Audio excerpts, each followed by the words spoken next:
Is it possible to tell a story that covers the span of 35,000 years, probably few galaxies and universes, but it's so intimate in the nature when it talks about the humans living in that? I don't think any book come near that except for the Frank Herbert's Dune. Dune is just not a simple story. It challenges you to move beyond its surface if you give it the time. It asks some very serious questions like how power corrupt, how society changes when the humans inside them change, and most importantly, what it means to control and to be controlled.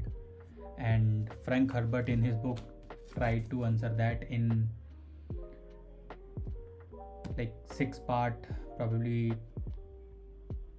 2000 pages and 2 months of my life. That's how it took me to cover all 6 books of Dune. In this part, I will be talking about the first part. The story of Dune follows this character Paul Atreides from House Atreides. He is the heir of that house, and his introduction to this intergalactic politics and webs of conspiracy. Paul's journey unfolds into 3 parts in this book. First one would be the collapse of his house, and which makes us think of how noble values falls in front of ruthless pragmatism. The second would be his survival amongst the local Furman population, which forces him to see beyond his privilege and into the heart of resistance that was going through the planet of Arrakis. And the third part is the rise of this messiah figure, this religious messiah figure of Paul, and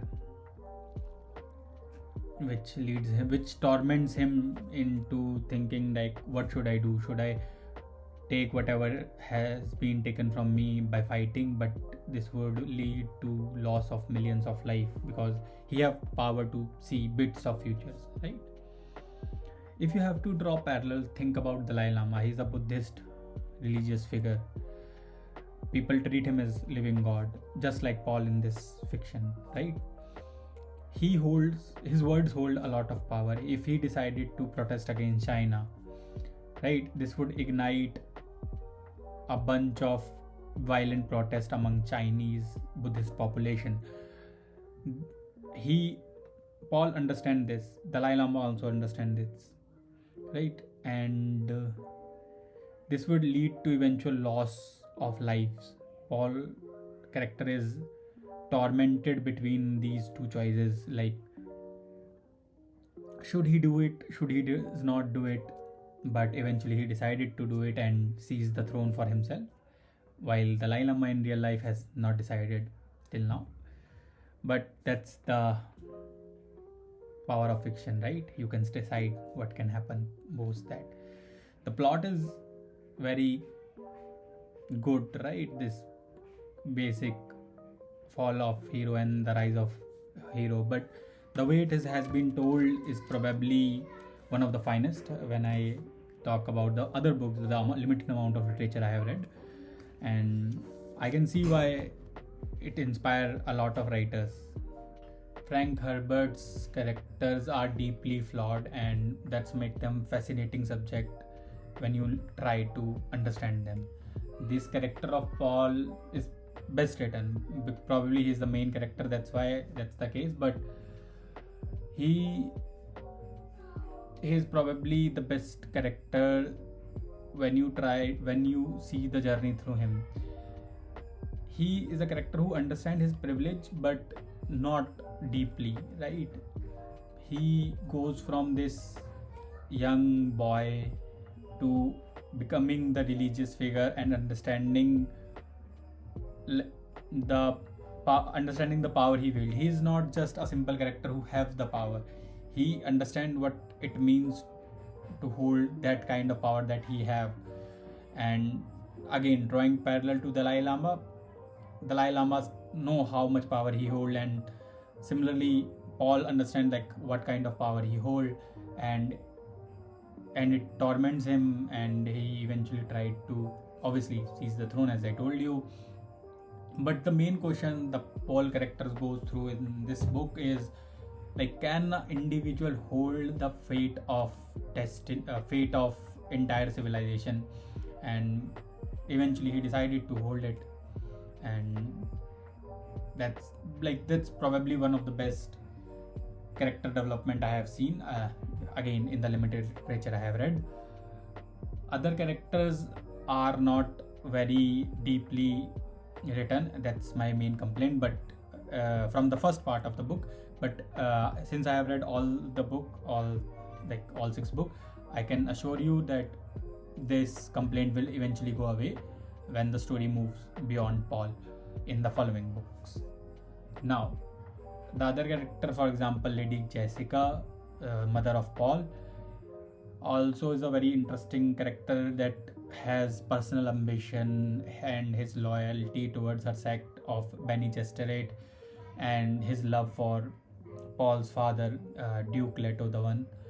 And his character is also going through a lot of torment, although we are not being told what she's going through very deeply in the first part of book, but you can see that eventually, that how his personal ambition has led to this rise of Dune, this rise of Paul's character, and how it impacted him and the society around it.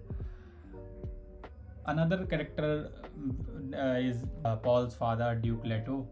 He's a noble, but he eventually falls in front of pragmatism of another House of Hawkins and conspiracy of the Emperor. But the main character is Paul, and the story deeply follows Paul and his inner going. Obviously, he's the main character, though the story have to follow him. But my main complaint, story is too much focused on the Paul and not covering other character. But this eventually went away when I read other part of books. Herbert's writing style is fairly descriptive. It demands patience from the reader, and his world building is meticulous. He takes time to explain things, explore things, and if you are not the reader who like to deep dive into like the world in which the characters are, then probably Dune is not the book for you or not the series for you, because it takes a lot of time to understand why the writer is doing so. I have seen other reviews on internet that says, oh, Dune is very slow, it is not correctly paced, but I have to tell you, this one is correctly paced. Eventually the pace will go slower if you read all 6 books, and I have to tell you, I have no complaint about pace, because I love enjoying the world that has been explored around me. The best part about the book is the philosophical aspect of it that kept me going even though the story becomes slow. This idea of exploring philosophy of state, religion, personal relations through these characters, and that follow the span of like 35,000 years that I told you, is what makes Dune special, and the scale of it makes you special. If you're a fan of complex world, complex characters, and deeply philosophical narratives, I think you should give Dune a chance.